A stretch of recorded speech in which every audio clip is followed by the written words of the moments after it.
Riot is bringing back an old set from TFT for us to enjoy with all the new mechanics. Set 5.5 Revival is here in the middle of set 12 Magic and Mayhem. If you've never played the set, or you forgot entirely what everything does, don't worry, TFT Academy's got you. I spent several days grinding PB to relearn the entire meta so that you don't have to. Let's go ahead and check out what's exactly on top.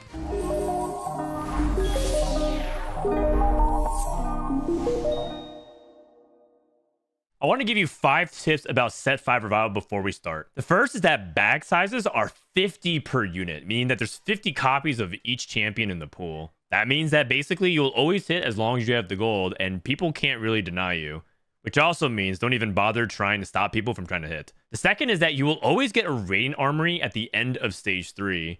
So you can actually plan on having 2 items for your carry, and also you're going to have more items than usual to try to play a duo carry. The third is that everyone will always get a golden remover, so use it very liberally, and you have a bunch of items that can always be bounced from one unit to another. Point 4 is that the set is extremely CC heavy. There's so many things that stun for a long time and hit a huge radius, but that's largely because items were balanced differently. Most notably Trap Claw, which is an item that you now know as Guard Breaker, that is a glove and a belt, and it would stop an instance of CC. So people would put it on their backliners to stop assassins from diving them and stunning them, or from thresh hooks. And then there's also a bunch of other items that are not in the game, like Frozen Heart, Zeke's Chalice, and Shroud are now support items, so on and so forth. The last tip is probably just more of a warning.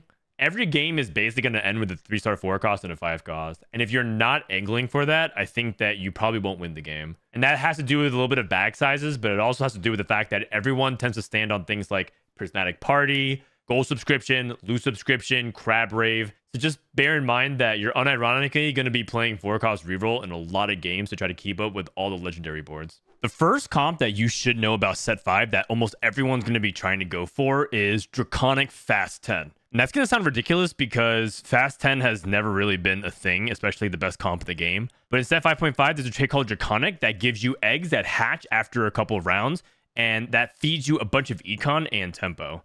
And if you are able to get 5 Draconic online very quickly, you can get golden eggs, which can give you a much better reward and cash out even more higher cost units like Galio, or even help you just get really powerful rewards. And another aspect of 5.5 is that a lot of people are going to be voting for very high econ portals. People are going to be going for Prismatic Party, Scuttlepuddle, Crab Rave, Loot Subscription. And so if you're able to start off with a really powerful Prismatic Augment, let's say like Hedge Fund, Upper Mobility, Level Up, and you get early Draconic, that combination is like the holy trinity to help you get to level 9 very quickly. And you're going to find yourself in a situation where you can level to 7 very fast, like maybe 3-2. You can probably get to level 8 very quickly by the end of stage 3. And you probably can get to 9 and all in for 5 cost by the middle of stage 4. The 5 costs that you really want to play around are Heimerdinger and Gwen. These are 2 units that are really stable on 1 star in particular. Heimerdinger really wants mana and AP, and so a lot of times you go 2 mana items. The most common combination is Shojin plus Rageblade, just to help him get faster casts, and then add a Death Cap or an Archangels. And then Gwen really wants blue buff plus AP. You can kind of itemize her similar to how she is itemized in set 12, and you'll find a lot of success. Then from there, you pretty much splash in just any assortment of 4 and 5 costs. Volibear is a giant board-wide AoE stun. He just basically belly flops onto the board and stuns everything. And because he has Revenant, Revenant is a trait that gives you another life. It's basically Guardian Angel, if you remember that item from previous sets, or Edge of Night.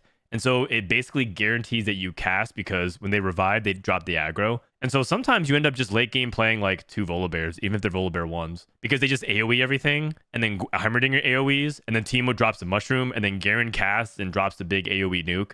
And then Ivern and Fiddlesticks are just really good utility, plus other Revenants that can help you hold items, / also deal some damage. Garen and Galio is just a nice little night pair, but if you don't find Garen or Galio and you just find like 2 Volibears, Ivern, Gwen, Fiddlesticks, and you play like the other 5 costs, it's totally fine. The thing about Teemo is that he's very, very good as an AP carry, but he is a unit that costs health to buy. And so if you're like super lose streaking somehow and you like 10 loss and you are in a really difficult spot HP wise, you might not hit Teemo too. Instead, you might just try to play around Gwen Heimerdinger and then try to play around a different 5 cost instead of Teemo. You could play Karma, for example, here instead of Teemo because it's an Invoker and ties in with Garen with Dawnbringer. Another thing about this composition is that it's best positioned to also roll for 3-star 5 costs and multiple of them. 5.5 has no bag size limit for the most part. There's 50 copies of each unit, so you can hit a lot of legendaries at 10. And remember, if you end up hitting a 3-star 5 cost, you can't see like a Heimerdinger in the shop anymore. So you'll be much more likely to see Garens and Gwens. And then let's say you hit 2 5-cost 3 stars, you're very likely to hit a third one. And so it's pretty common for actually this setup to hit like 3 5-cost 3 stars. Don't be that surprised. And that does win every game, by the way. If you're able to farm the 3-star 5 cost, you will win. If you master this comp, it is the strongest comp in the game, but I don't think you can play it every single time because you kind of need like the stars to align. But it's going to happen more frequently than you expect, especially if you're on those crazy high octane portals. 4 Invoker is also the other variation of a capped board, but it just basically plays like one step removed. It's a fast 9 comp. It's not a fast 10 comp. And so the difference between this is, one, you're able to get like an Invoker emblem and play for 4 Invoker. And then the second would be that you are not able to get to 10, so you have to roll on 9. So you're going to be playing for like Karma Garen, as we talked about, as like an item holder instead of Teemo. But maybe you're not finding all the 5 costs and 4 costs, and you want to play like cheaper units. This is another variation that you can play. Basically the same thing as Draconic Fast 10, but a cheaper variation. You might notice that Gwen and Karma kind of hold similar items with blue buff and jewel gauntlets, and either an AP source for Karma, itemized Teemo, and just go for big explosions. So it all kind of feeds in together, and this is definitively the late game package that will define most end games if you're playing AP. As you can see from the augments, it's pretty much anything that just helps you with an immense amount of econ or resources, like Tiniest Titans, Upward Mobility, Patient Study, Radiant Gold, Level Up. Pretty sure you could also take a bunch of other silver augments that can help you get there if it's a high econ portal. The pathing is also different because you're not really reliant on Draconics to fast 10. You're just going to pretty much try to fast 9. So you can play around Ziggs. I guess the best way to summarize it is like if you have one really powerful econ start, you can go for Invokers. And if you have multiple of them, you can go for like the Draconics with the fast 10. Pyke's hero augment is very strong. It's called Blood Harbor Zealot. And what it does is your strongest Pyke now deals basically double the amount of damage. And his mana cost is cut in half, which is pretty insane because he's going to cast multiple times and he's a board-wide AoE. The main thing to pay attention to is that Sentinel gives you a shield that gives attack speed, and that happens to be on the Sentinel that has the most amount of items. And so Pyke having the most amount of items will give him a bunch of attack speed, and that makes up for the lack of a mana item. And so because he's going to go down from 120 to 60 mana, you give him a bunch of attack speed, he attacks quickly, he'll cast faster, and that'll allow him to get this crazy AP burst build online and cooking. Deathcap Jewel Gauntlet Hodge is really good, but if you don't have any of that, you can probably play for something like a Spark. But it is important to note that I don't think Spark applies to the beginning of the damage. It's a little bit weird with Pyke's damage because he hits the entirety of the board. So if you play Spark, chances are you're actually only going to be dealing the damage towards the end of his cast as opposed to the beginning. I don't have confirmation on that though, because those kinds of interactions are really hard to track on PB right now. But either way, Shred's going to be a little bit inconsistent, so I generally just kind of avoided it. You just try to kill the backline as fast as possible and whittle things down. You're going to slow roll on 6 and roll for generally Irelia 3 and Pyke 3 because those are the 2 costs. And your duo carry oftentimes is Nocturne. You play an Assassin core. You might notice that there are 4 Assassins, but you totally could play a 6th Assassin if you get an Assassin Crown. And in this set, Riot used to make Assassin Emblem something you can build off of a spatula, which is utter insanity. So all you need is 1 Assassin Emblem and you're good to go. And if you do find Assassin Emblem, put Assassin on Fiddlesticks and maybe like take out a Volibear and then, you know, put in Volibear back at level 9. And then one tech that I figured out is that if you don't have any Shred whatsoever, you can always just play Garen because he hits basically the whole board.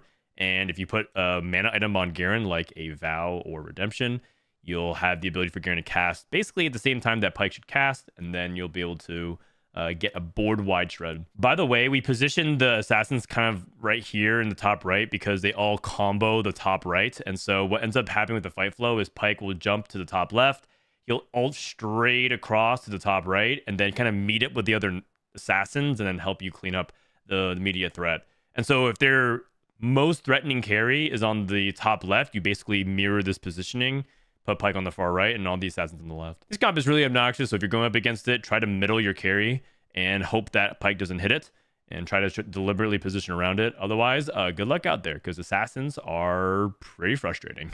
Redeemed is one of the strongest traits. It's basically like Darkstar from the previous sets or Mutants, if you remember it, where if some of your allies die, they give extra stats to your remaining alive allies. Imagine Avenge the Fallen, but the trait, and it's actually just crazier, and you get so many combat stats. 10 Redeemed, as far as I know, is the strongest vertical in the game for set 5. So if you get 10 Redeemed, you win, kind of like a 10 Portal or 10 Eldritch situation right now in set 12. And it also has really powerful augments like Road to Redemption, which gives you even more healing. Redeem tends to want to clump because Lux's ability throws a shield to the farthest ally and then recalls it, so you get a bunch of shielding. And then Rel also creates a tether to the farthest ally, so you have Lux and Rel create kind of this dynamic where they're shielding each other, and you kind of have a nice little packaged unit that will be constantly benefiting off of being next to each other, which also means that things like keepers and randoms and support items are really, really powerful for redeemed. There are 2 carries within the redeem package. The first one that people will focus on the most is Kayle, because Kayle is the late game carry of all carries right now. Kayle doesn't have mana. Instead, she ticks based off seconds, and the longer the fight goes, the more likely she is to win. The first ascension just gives her more damage. The second ascension gives her AoE. And the third ascension is when it starts to get kind of crazy because she becomes immune, which means that when you rack up that Rage Blade stacks and she's just attacking, she's going to basically be unkillable. And then the fourth basically guarantees her to win the fight because it just causes board-wide AoE instead of just like a little bit of AoE. So Kayle ends up being like the stall mechanic that ends up being really powerful for Redeem to win every fight. And she has built-in Legionnaire that ties in with Aatrox for the attack speed, which is really nice. The other carry is Vel'Koz, and Vel'Koz is the AP burst. While Kayle is like a single target that eventually turns to AoE, Vel'Koz helps you snipe, but he does target the center of the battlefield, so his positioning can be a little bit tricky. There's going to be times where you probably end up putting Vel'Koz where Kayle is and vice versa, depending on where you think you're getting maximum value off the AoE. Gwen fits in really naturally because she's a mystic that ties in with Lux, and her inanimate gives you like a mini Randuin to start off the fight. And then the other thing to pay attention to is that Syndra grabs nearest enemy and flings them away. So Syndra's actually great anti-assassin positioning tech because assassins will jump to try and get to your Kayle and Vel'Koz. Syndra will throw one of them away. And that does give you some positioning flexibility. So if you see like a Pyke here that's going to be jumping, put Syndra where Nautilus is and she'll fling that Pyke away. And that also applies to other units like Viego and Diana and other units that are going to try to de-corner your carries. Best in slot Kayle, Rageblade, Hand of Justice, and Edge of Night. This is because Rageblade scales her attack speed, which gives really good synergy with her third ascension. Edge of Night just keeps her safe, so that way she doesn't get ganked by a bunch of the backline access this set. And then Hand of Justice is just, you know, generically everything that you really want. If you don't have Hand of Justice, you could probably go for a Bloodthirster, or if you have Omnivamp, you can go for another Rageblade. Renewer Nunu, aka Renunu, is probably the strongest reroll comp in the game, and that's because if you hit critical mass, this Nunu becomes unkillable, and he ends up dealing so much damage to everything based off his bite. Nunu's ability says if he has more health than the target, he's going to deal true damage, and he gets 50% bonus, so that gets kind of out of control when you start having a bunch of Renewers and Brawlers, because Brawler gives a bunch of HP, just 1,000 HP. It's like having Warmogs on him. Nunu's best in slot is Renewer Emblem plus Warmogs and BT. I guess I didn't explain Renewer. It's basically Preserver from this current set, where you just restore percentage HP or mana. Except right now, currently in set 12, Preservers get double this bonus, so Preservers are even better than Renewers. You end up rolling on 7 for Nunu 3, Rakan 3, and ideally Soraka, just holding a bunch of AP and utility. Soraka is actually such a troll unit. You might actually just lose fights because she ends up hitting the highest current percentage mana user, which means it could be anything depending on how the fight flows. Sometimes she might ult the front line. Sometimes she might ult the back line. Sometimes she ults just one unit in the corner because it's just whoever has the current highest amount of mana. So it's a little bit inconsistent. So trying to rely on Soraka as a primary is heavy RNG in my opinion. Late game, add Heimerdinger because he's a renewer and he captured board, and just watch Nunu eat everything under the sun. Also, Renunu is incredible to tanky. Basically, you just cut 2 Brawlers and go for 2 more Renewers. So you might go for Nunu and Rakan.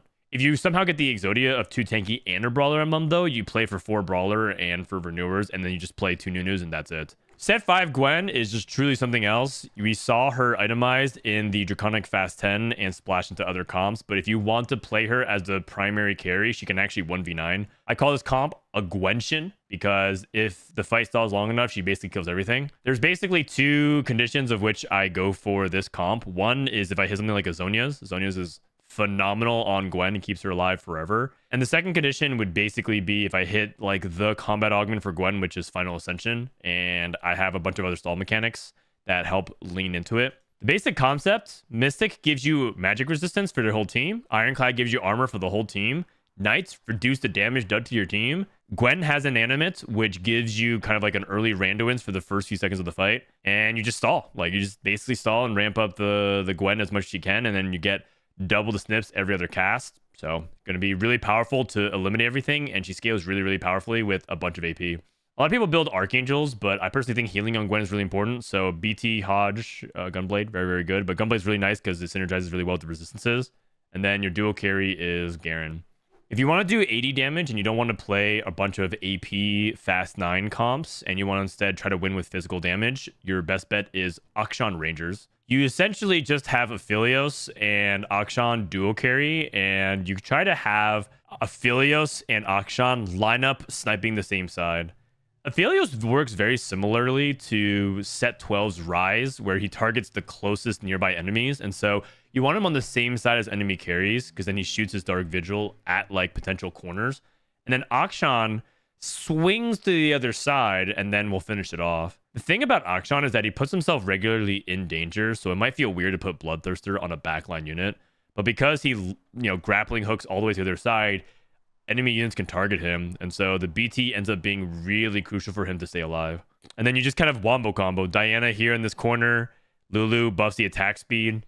We have Aphelios one off the corner sometimes because of other threshes and whatnot. Just it's really easy for Aphelios to get targeted, so just keep that in mind. And if you get extra AP items, put them on Teemo, put things on Volibear and the Revenants. It's a very expensive comp, but surprisingly, you can actually play this on 8 as well. Like, I've seen people play Aphelios 2, Volibear 1, Akshan 1, Teemo 1, and they're quite stable because they have a lot of good augments.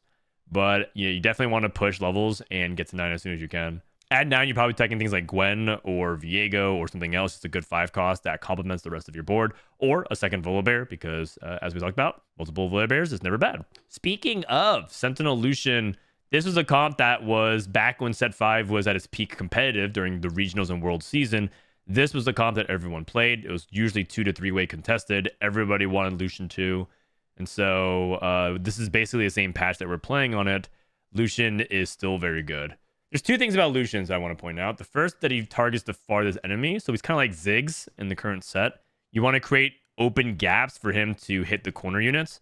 And we didn't do this in previous Set 5. So a lot of people don't know about this trick back then. They probably misremember it. But creating opening gaps with Lucian is insane, and you're able to snipe carries very quickly. The second thing is that Lucian is kind of like Varus. If you stuck on 1-star Lucian, you're not going to kill a lot, and this comp's going to look kind of underwhelming. So you really, really need to hit Lucian 2, and I think a lot of people might be stuck on 8 for a while, even though they want to move to 9. The way this is currently positioned is that Lucian will target the top right, and Akshan will swing around. If you're able to get Akshan to snipe the corner units, you can win the game. And the raw power of this composition is pretty high. Also, Lucian's items are pretty flexible. It might look like you want to go for like, the crit build, but you can also do like Giant Slayer, Hand of Justice. In the past, we used to play like Jewel Gauntlet as well. Like, it didn't really matter because he scales with AP and magic damage, as you can see in his tooltip. And so a lot of times, like, people would just be slamming literally whatever.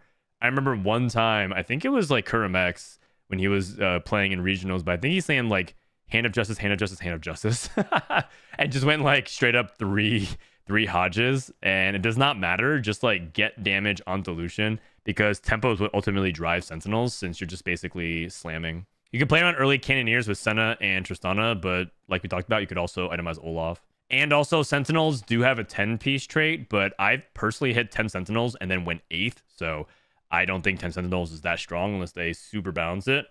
But I do think a Sentinel Emblem and 8 Sentinels is very strong for the mid/late game, so I do think it's worth chasing. Dawnbringers is pretty much gated by one thing right now, which is Morning Dew. This augment is just straight up busted. I'm pretty sure the true placement of this augment is like in the 2s. It's just insane that Dawnbringers basically get like a mana Zane on all of them. So if you go vertical Dawnbringers and able to get Garen double cast, and you get Karma to cast again and then just burst like a lot, and maybe you get like Dawnbringer onto Ivern and you get double Daisy, it's actually just so insane. And I'm pretty sure this augment is way overtuned. The only thing is that it's pretty conditional. You kind of really want like Morning Dew, and you kind of want the Dawnbringer crest to bring it all together. But outside of that, it just plays like a straight up vertical. And the other element of it is that I don't think this composition wins that often because you're just kind of lower capped. Your duo carry is Karma and like Garen's AoE. And then you kind of want like maybe Nidalee to clean things up. But Nidalee doesn't exactly benefit that much from the Morning Dew. It's just that she's really good at tempo. Like Nidalee is so good at cleaning things up and dominating stage 3 and 4 and parts of stage 5. But she doesn't really do much late. So you definitely fall off. But it's kind of like a really easy top 2, top 3. And I think that one of the best win conditions for this composition, unironically, is Karma 3. Okay, in fact, I'm so convinced that this composition rarely wins by pushing levels, so I actually just changed it right now. Yeah, just chase Karma 3, and you're actually going to hit it pretty consistently, and you still might lose. I can't tell you how many times on PB when I was playing, I've seen people hit Karma 3, or I hit Karma 3, and just got second anyways. So just keep that in mind. You're going to be pretty disappointed if you think you're going to win every single time. Nightbringers is also quite good. I think that it's largely due to the fact that Nightfall is also really powerful as a trait augment, and the Nightbringer crest or emblem is also quite good for tempo. The thing about Nightbringers is that they lost their 5 costs. In 5.5 in the mid set, they removed Darius, who was basically the foil to Garen. Garen was the Knight of Light, and he was a 5-cost legendary. Darius was the Knight of Darkness, and he was a 5-cost legendary as well. And you really didn't play Garen and Darius together. It was kind of like a fun little good versus evil, and that was the theme of the set. But they removed that in 5.5 because the theme of 5.5 was like, you know, the righteousness one or the light one. And so radiant items overtook shadow items as like this whole lore thematic thing. And so Nightbringers is a little bit weaker inherently than Dawnbringers. But the tempo of it's still really, really good. I mean, if you're able to get things like Aphelios 2 and get the Nightbringers online, you can still do well. I just think that it's like lower cap than the straight up Ranger Danger comp that we were showing. So I personally think that Nightbringers is not really played unless you hit the +1 trait. Abomination is one of the most fun summon traits I think they've ever made in TFT. The way the Abomination trait works is once 2 allies die, the Scion, the monstrosity, gets summoned to the board, and he's holding items based on 1 item from each A-bomb unit. So how you spread your A-bomb items actually matters a lot. In this case, for example, the A-bomb units are Fiddlesticks, Nunu, and Brand. And because there's only 1 Stone Plate, 1 Sunfire, 1 Redemption on these A-bomb units, they end up making a 3-item Scion with specifically these items.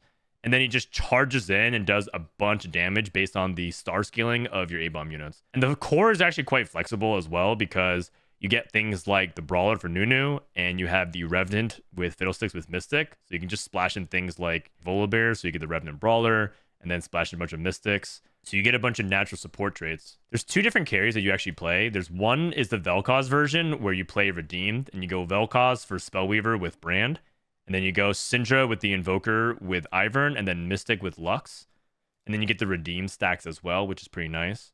You position a little bit like this because Syndra wants to protect Vel'Koz from the assassins and throw them away, and Lux ends up ulting and trying to get the shield onto Vel'Koz. The other variation is to play around Heimerdinger and Lulu plus Teemo, and that's kind of similar to sort of the setups that we have here with the Fast 9, Fast 10 comps, and you play like A-Bomb as the current shell. But this is like a really stable core build that you can go around, and you're flexible on either.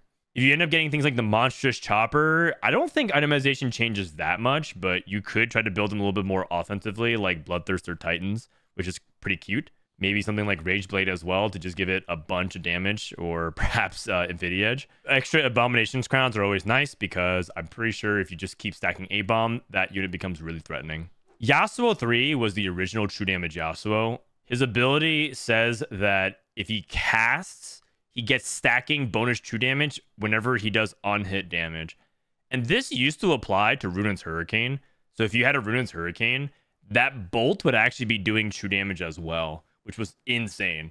That no longer exists, so the build of Yasuo has actually shifted a lot. As well as the fact that Rapid Fire Cannon is now a artifact and not actually a buildable item to extend range. So it's a lot weaker than it was in set 5.5 when itemization was very different. So with that said, Yasuo is much more of just kind of like a single target AP nuker now, instead of kind of a ranged attacker, and you just scale him through like Bloodthirster Titans and Jewel Gauntlet. I've seen people actually play blue buff Yasuo, and it seemed like it kind of did really well. But either way, you just keep him kind of safe, and you have him casting a lot, hide behind a tanky Sejuani, and just have him scale with Nightbringer and Legionnaire. One thing to note is that Lee Sin 3 is quite good with emblems. You can give him Cavalier emblem or Assassin emblem, and he'll actually do a lot of work alongside Diana or Sejuani. In general, I know there's a ton of good silvers, so if you end up playing like a silver lobby of some kind, just have Yasuo in the back pocket, because he ends up doing a ton of damage in non-cap situations, and because the true damage is so insane, he scales his true damage so fast, he becomes quite a terror. Skirmishers are a viable vertical as well, and something that you can play for if you get a lot of skirmisher emblems.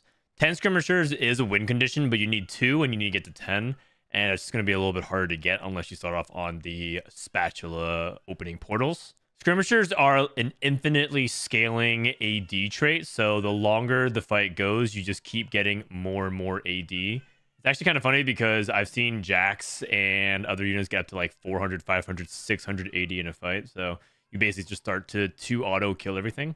Best in slot Jax is Bloodthirster, Quicksilver, and one other item. So it could be Titan's Resolve. Runin's Hurricane makes sense because you have so much AD, so it gives you extra damage.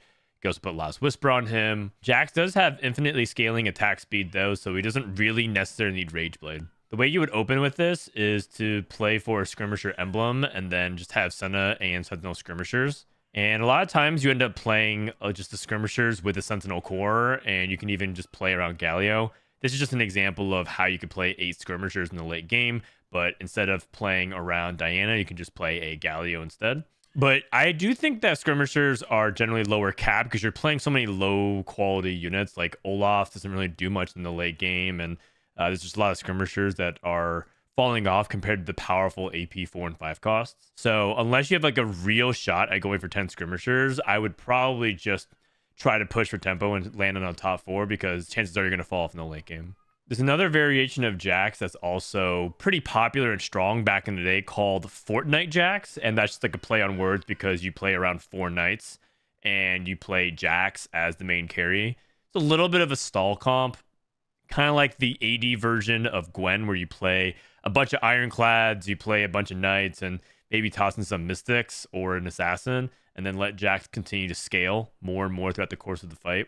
If you do get Unleash the Beast, you probably don't need Quicksilver. It's just like one item that ends up being really good on Knight Jax in particular, because you don't really get as much AD from Skirmishers. So that's just like one different setup you can play for. And this is just another scenario where you probably just want to roll for 3-star Jax and like 3-star Galio as opposed to push to 9, because you don't really cap nearly as high as the other compositions. In fact, you know what? Let me go ahead and just change that real quick again. All right, there we go. In fact, as a general practice, as I'm going through this tier list, I might just keep updating this because, again, bag sizes are 50, so no one can really stop you. And I just don't think that like pushing levels for another 5 cost ends up helping you beat some of these S tier comps.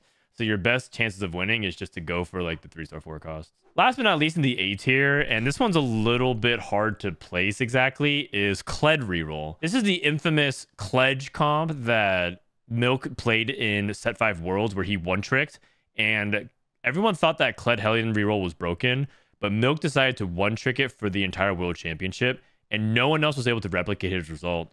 It was surprisingly a very difficult comp, even though it seemed very easy and, quote, brain dead on paper. Kled's best item is Corrupt Vampiric Scepter, because he doesn't actually have any mana for his violent tendencies. He just has a pure passive. So Corrupt Vampiric Scepter has no downside. Kled actually wants some actual stats, and I don't think that Quicksilver is that necessary because he ends up jumping away anyways. So as long as you position Kled a little bit thoughtfully and just make sure he doesn't get chain CC'd by, you know, all this late game stuff, he should actually be fine. But you could also play for a Quicksilver. It's totally okay.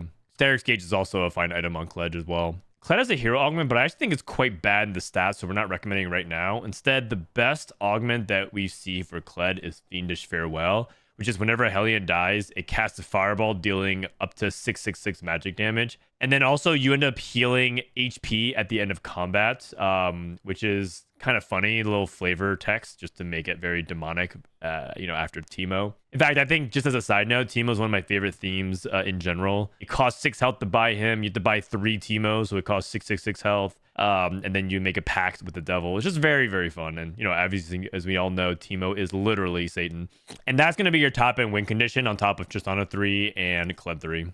If you do get a Hellion Emblem, put it on Rel, and Rel is a Cavalier that ties in really nicely. Nautilus is a flex spot. It could be anything. It could be another Cavalier. It could be him. It could be Garen if you need a little bit of AP shred for the Teemo.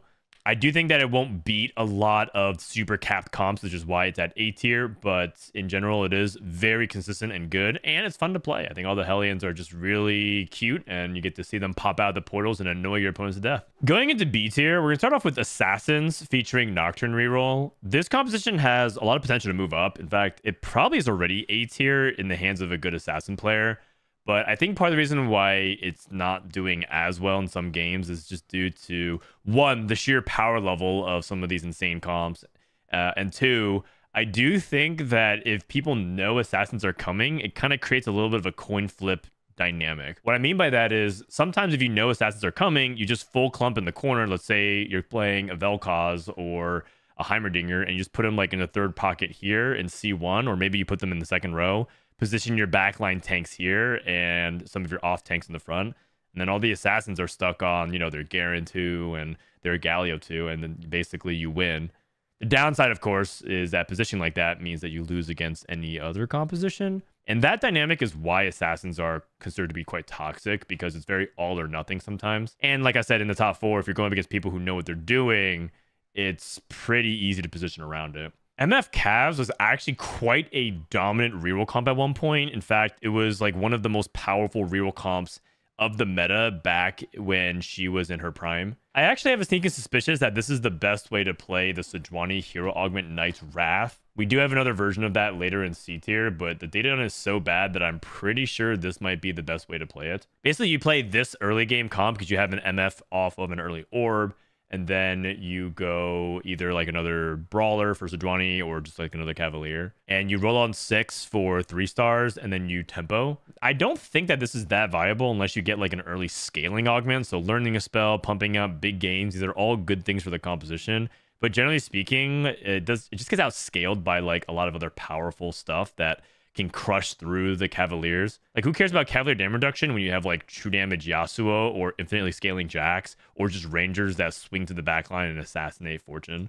So it's just like all these different things that I think it just has bad matchups in the meta. But it is a fun comp, and I do think that MF is a reasonable carry in the early mid game, so just something to think about. Forgotten can play around Draven, and there's 2 things about Forgotten that I personally think is really good if you get the spot for it. The first is that I think Forgotten Arsenal is quite insane. You just get free shadow items, and if you play the shadow items, you might see 2 things. 1, why does it feel like there's a downside? It feels bad to play at times if you shroud like your own team. And then 2, aren't some of these kind of broken in terms of the effects? That in a nutshell is exactly why shadow items got removed for radiant items in 5.5, because of the combination of just broken combos as well as some of the downsides that weren't intuitive. That's not important. The other thing you really want with Forgotten is a Forgotten Emblem, because you really want to try to get 6 Forgotten as soon as possible. Forgotten is tempo oriented. The more you win, the more you get combat stats. And that does actually count for the PvE rounds. So if you beat Krugs, you actually get a stack. And that also means you want to play things like Thresh and Vayne on stage 1 to get early stacks. The downside is Forgotten is a little bit just weaker compared to other things, largely due to the fact that it was way too powerful through a big part of the set. And towards the end of the set, they actually just nerfed Forgotten a lot because people kept complaining about it. A really common strategy was to go to 6 and roll for 6 Forgotten and then just pressure the entire lobby. And you would just win so many fights because of the raw tempo. In the same vein, Legionnaires is also a composition that can do well, but just sort of needs like everything for it to work. This is actually the comp that won the Set 5 World Championship played by Juanmei, and it was sort of a surprise comp that no one saw coming, which is a really cool way to win the World Championship, bring out like a pocket tech that no one had on their radar. Everyone thought this was like not even a real comp. And if you go for 8 Legionnaires, it's actually quite good. And you do play Kayle, so you could cap out theoretically really high. It's just that I've been in situations where I hit all of this and I still lose to just the S and A tier comp. So I just think that like Nidalee and Riven 3 and stuff like that fall off. but it is a build and it's something you can top 4 with. It's just I don't feel like it's going to consistently win a lot of lobbies, even if you hit a million 3-stars. C tier are compositions that maybe we just haven't figured out, but so far they look pretty bad and weak, and a lot of players have reported like just bad experiences with it. The first is playing Knight's Wrath Sejuani, which is her hero augment. Her hero augment says that when it's active, Sejuani actually does additional damage based off her armor. It's a little bit conflicting because it feels like, okay, do I want to give her attack speed so that way when she casts, she deals more damage? Or do I want to stack her with more armor? I think the most successful build is putting like double stone plate plus something else on her. So redemption, adaptive ends up helping her cast more often. So I like that. And it gives her resistances. Or you could also just put like a Warmog or something like that. Redemption on someone else, it ends up healing and doing the same effect. I think the Nightbringer core is probably better for her because Nightbringer gives her more of that HP and damage amp. So it ends up being kind of nice. And Sejuani can deal damage late game. It's just that once you get really powerful things online like HIV, Teemo, and Gwen, it's just really easy for Sejuani to get run over even if she's 3-starred.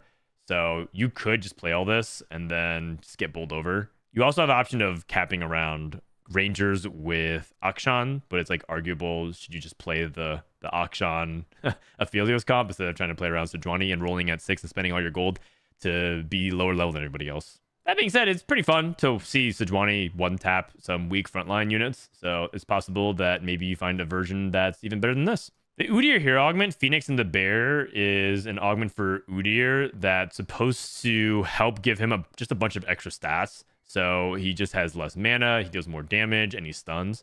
So you want him to change stances as fast as possible. So you want Rageblade on him.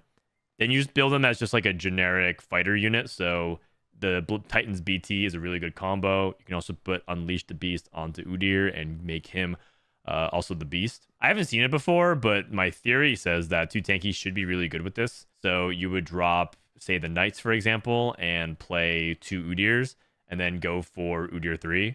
One thing about this as well is I think that this is the only hero augment that can reasonably get you to 4-star, because you can actually roll for Udyr 3 and then go for Draconics to get more Udyrs. So it's a possibility that Udyr 4 is the best way to play this, but there's just no way to actually know. I'll just put out a bounty out there. We have a coaching session page for our Patreon on TFT Academy where we thank patrons by giving away free coaching every month. I'll just give away to the first person that's able to find an Udyr 4 with Phoenix and the Bear and win with it. I'll just give you a free coaching session. So yeah, good luck out there and see if you can hit it. Death Approaches Thresh is quite horrible in the stats. Probably worse than C tier. I'd probably say it's D tier, or potentially F. So far it's like averaging a 5. I would say that the only thing worse than Thresh hero augment right now is probably Pillar of Flame Shen. So yeah, probably don't play it very much, but if you do, apparently the build that you want to go for is Shojin and go for crits, so that way Thresh can actually deal a lot of damage. Vayne is the last composition to cover here, and it's pretty terrible as well. I mean, I actually think that it's also in D tier alongside Thresh, but I don't think that Vayne is very viable unless you just natural it. Also, I just kind of found out by looking at the augment list that Worth the Wait actually isn't even in set 5.5 where you can get the 1 cost. So there's almost no situation you want to play Vayne outside of Nostalgia. Her peak in set 5, she was the most dominant 1-cost carry because she abused shadow items extremely well. Like Shadow Rageblade and Shadow Jewel Gauntlet, the downsides of them were non-existent on Vayne. So you'd actually see like a 2-star Vayne or a 1-star Vayne, like fast 8, fast 9, and it would be insane. And if you hit Vayne 3, you like won the game really hard. So these days, with Forgotten being restructured and reworked, it's no longer like 3-6, it's like 2-4-6. And Vayne now also being much weaker, I just don't recommend playing this. Instead, I would probably transition out and just try to play into Ranger Danger. But if you want the nostalgia, and let's say you get a bunch of Vaynes, I mean, Double Rageblade Jewel Gauntlet is probably the best way to go about it, and you can probably play into a top 4, but you're going to get outcapped if you stay on this board.